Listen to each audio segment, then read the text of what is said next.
Okay, for this next video, I'm going to show a couple knife techniques outside of our American Kempo curriculum. We do it in Gracie Jiu-Jitsu, and in American Kempo we have 5 lance techniques. Those are the knife techniques: lancing lance, reining lance, thrusting lance, entwined lance, and piercing lance. But we don't do any from a very scary scenario where someone's up close. In this case, they're going to be behind us and the knife is right to us. They're usually for step through low knife, step through high knife. We have our reining lance, which is an overhead, but not any from this scenario. So the first thing I want to say before I show you this is I'm not advocating to do it right away or do these techniques per se. When someone has a weapon, in this case a knife, in any situation, try to get the heck out of there before the situation escalates. Your best defense against a weapon, in this case a knife, is not to be there. Get away at all costs and do what they ask. But this might be a situation, for example, like a hostage knife, where the situation is highly escalated. Maybe the police are on their way, temperature in the room is really, really high, and I'm very, very freaked out because I think the person could try to kill me. So the first one we're going to do is a situation where he's behind me and he has the knife like this. This is really scary. Now, if you think about the situation from an American Kempo perspective, it's escape from death, really. Except the knife is here. So the question is do I want to do escape from death one-handed? And some of you will just go for a second. Some of you will say in escape from death, yeah, I'm fine. I step to my right, do my backward elbow, hammer fist, I just obscure wing, go into grip death, etc. And for some it works good, but for a much bigger person to a smaller person, one arm can be very difficult. We talk about leverage, I know, I get it, but sometimes both arms securing can be a lot more advantageous if you're a smaller person. And you don't always have the luxury to look back and see if the person is bigger, okay? This is even more scary because it's a knife. So the knife is behind me like this. Now, I want to use both arms to secure, but I don't want to do it when they're silent. So we'll go silent. You can see this, and he cuts me, okay? So I want to do it when there's conversation involved. Hey, I'll do whatever you want. What exactly do you want from me? Right away, I dropped into base, no thumb. Try to cut me, Matt. I'm good.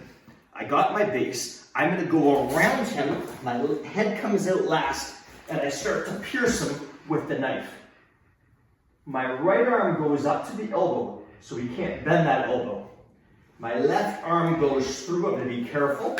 And I simply turn him and take him to the ground. I'm conscious of where the knife is. I would strip the knife. And I'm going to watch what I did again. He couldn't hold on. So he has me in this situation. I don't know the size of him. I can kind of feel he's maybe a little bit bigger, but I want to get him when he's talking. So the number one rule in American Kempo and Gracie Jiu-Jitsu and any martial art is have base. So I don't want to do this, even if I'm fast enough like this. I have no base. Kind of toss me to it. Yeah, this is no good, guys. So I got to get in base. Hey, look. I have 2 daughters. What do you want from me here? Here you go. Give me your weapon. I got the base. Pierce. Right arm traps. He can't bend the elbow because I've got it locked. This comes through. Let's say I take my right foot back. Take him all the way to the ground. He's in a bad situation, and I've got the knife. In the event that he holds on to the knife, which is hard to do, he's in this situation. I have talked, I have negotiated, gotten base, dropped behind, pierced. He miraculously holds on to the knife. That's okay, because I'll just strip that knife from him, and I can choose what I want to do from that point. Now here's the scary part. Exact same situation, but this time he traps my wrist. So the question becomes, do I want to do escape from death one arm? Had a lot of really good conversations with the late senior master of the arts, Dennis Knatzer, about this. Do I want to do this one arm? It's not a choke. It's a knife to my throat. So if let's see how it works out. So I reach up, try your best to cut me. It's very risky, guys, because I don't have the leverage of both arms. So what I want to do is find a way to release this. Now, I could try all of this stuff, but he realized I'm fighting, I'm in bad shape. So what I want to do is talk and find a way to release this. Hey, what's going on? Where are you taking me? Which way are we going? That way.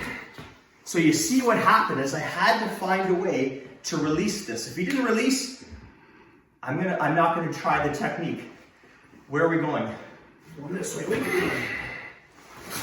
Snap, snap, snap. Right, left, turn. Strip the knife, got him.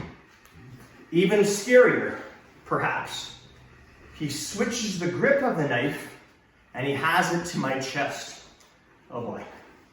So I'm in this situation. Okay, he sees this, he stabs me. He sees this, and he stabs me. Okay, so I'm in a really bad situation. What he doesn't see right now is my hand is on my belly because I haven't eaten. So my hand's on my belly, he doesn't know that. So what's gonna happen is we're gonna talk, what's going on here. See this issue?